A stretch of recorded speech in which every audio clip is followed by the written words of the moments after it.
How's it going, guys? Luis here, and Nintendo brought me out to New York City to try out their brand new system, the Nintendo Switch. Let's take a look at what the device is like. The Nintendo Switch is a new home console that lets you play video games in multiple different ways, whether it's at home or on the go. The device itself is a tablet with the power to play pretty impressive looking games like Skyrim and even ports of old Wii U games like Mario Kart 8. The console itself weighs about 0.6 pounds and has a capacitive touchscreen of 6.2 inches diagonal at 720p resolution. To put the weight in comparison, the new 3DS XL weighs about 0.7 pounds, so it's even lighter than the new 3DS XL. While the capacitive touchscreen on the Switch doesn't have an OLED display, it is a LCD display, which is still pretty impressive looking with both great colors and viewing angles. Even though it has a lower 720p resolution, games tend to look sharp and crisp on the Switch, especially titles like Legend of Zelda Breath of the Wild and Splatoon 2. The Nintendo Switch uses game cartridges like the 3DS and the DS before it, rather than Blu-ray discs like the Nintendo Wii U or the PlayStation 4 or the Xbox One.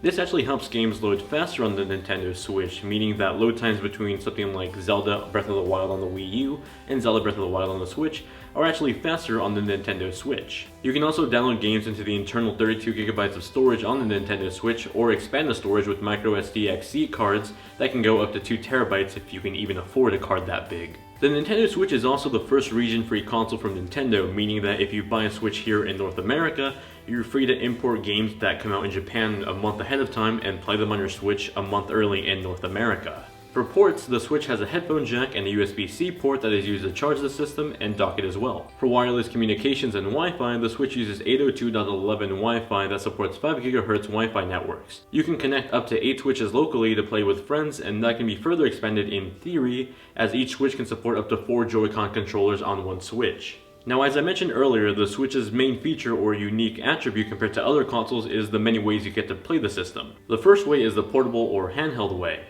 You can connect Nintendo's new Joi Con controllers to the side of the Nintendo Switch, and this makes it into a portable handheld. You can think of these Joi Con controllers as super advanced Wii remotes. They have dedicated buttons on them along with analog sticks like traditional controllers. There's 2 analog sticks, 2 triggers, 2 shoulders, 4 face buttons, a D-pad that's separated into 4 different buttons, and at the bottom left Joy-Con there's a share button that takes screenshots but later on will let you record gameplay and share it to social networks like Facebook and Twitter. At the bottom of the right Joy-Con there's a home button, a built-in NFC reader for Amiibo support, and an infrared camera for more precise motion games. Both Joy-Cons also feature a new HD rumble feature that really makes vibrations in the controller feel like real in-game elements, like revving your car engine in Mario Kart 8 Deluxe. You can actually feel the engine rev up in the palm of your hand, and it's really cool. While the Joy-Cons are connected to the Switch console, they maintain a charge running off the Switch's built-in battery. While gaming in handheld mode, gameplay is limited to 720p, and that's the max resolution of the Nintendo Switch.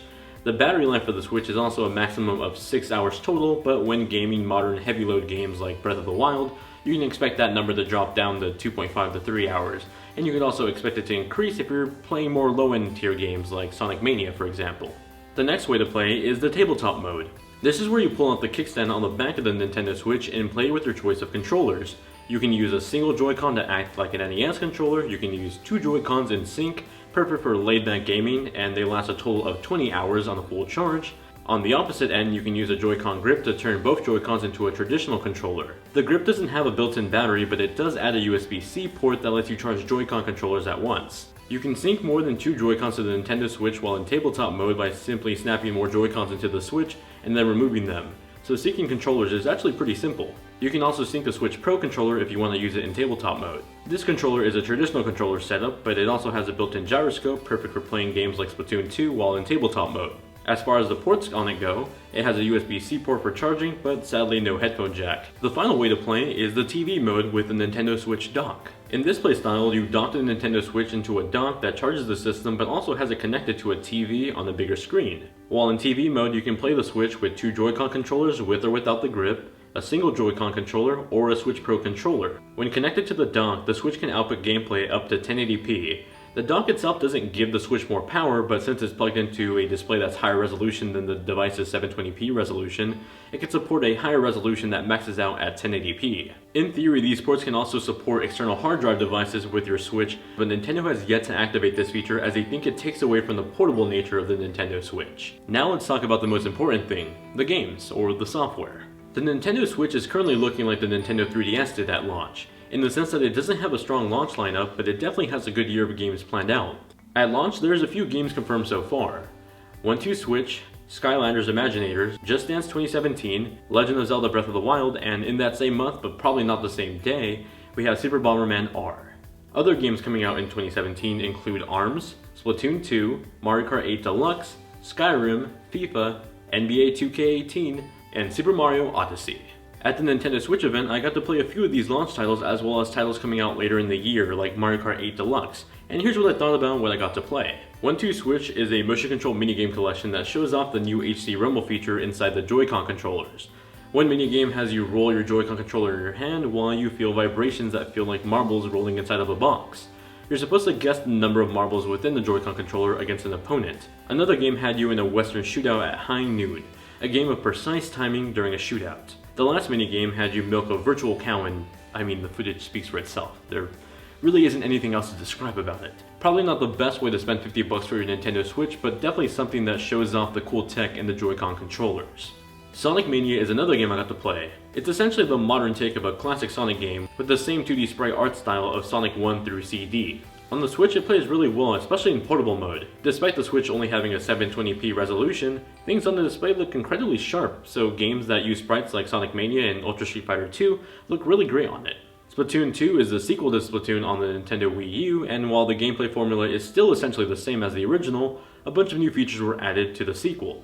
You can now somersault to evade enemy attack. There's a ton of new super abilities like a jetpack that has you fly over the map with a cannon and a super punch that kills anything around your vicinity. There's new maps, new weapons as expected, but even more cool are the new customization features like the ability to change your hairstyle on your Inkling, something that wasn't included in the original Splatoon. The game controls are great with the Nintendo Switch's built-in gyroscope controls. You can even use the Switch Pro controller as a gyroscope controller now, since it does have a built-in gyroscope unlike the Wii U Pro controller. Ultra Street Fighter 2 is a remake of the original fan favorite Street Fighter 2 with 2 new characters, new stages, and updated HD graphics that are fully redrawn remasters of the original sprites. It's a beautiful looking game that I'm sure fans of the original will enjoy, and if you're a hardcore fan, you can even play it in its traditional 4x3 original sprite format too, basically adding DLC to the original Street Fighter 2. ARMS is a new motion control game from Nintendo that puts you in a boxing match with wacky looking characters with spring arms. Using the Joy-Cons as motion controls, you can punch, grab, block, dodge against enemy AI, or against a friend locally or online. While it doesn't show off the tech as much as 1-2 Switch did, I found it incredibly fun. It's definitely a game that I can see not having too much depth, but one that I can probably play often online against friends whenever they come over or with friends online. Mario Kart 8 Deluxe is a port of Mario Kart 8 for the Wii U onto the Nintendo Switch, with a new character and the ability to hold 2 weapons at once, a brand new stage, and a redesigned battle mode. You can play as the Inklings, either a boy or a girl, in multiple colors. They also bring their own stage from Splatoon, and the battle mode is now a redesigned feature that features actual arena battle stations and not just racetracks like the original Mario Kart 8. The game runs at a solid 60 frames per second unless you're playing more than 2-player co-op on a single device, and when you're playing on the TV, it actually outputs at 1080p resolution as compared to the 720p resolution that the Wii U had. And lastly, Legend of Zelda Breath of the Wild is the last game I got to play. Having played the Wii U version at E3, I was pleasantly surprised to see a much better experience on the Switch. The colors on the Switch version look much better than the Wii U version, as the Wii U version looked incredibly washed out, while the Switch version just looks really great. It also runs at 720p on the tablet mode, but at a higher resolution 900p on the TV mode. The frame rate is definitely better than the Wii U version, where the Wii U version was locked at 30 frames and dipped into the low 20 frames. The Switch for the most part runs at 45 frames per second, with it dipping into the low 30s when big CPU processing is needed, like lighting a forest fire. But I did notice this only happening during the TV mode and not the tablet mode, something to take note of. It's definitely one of the only titles I see at launch that really pushes the Nintendo Switch to its power limits in terms of both CPU and GPU power. Overall, I'm pretty happy with the Nintendo Switch so far.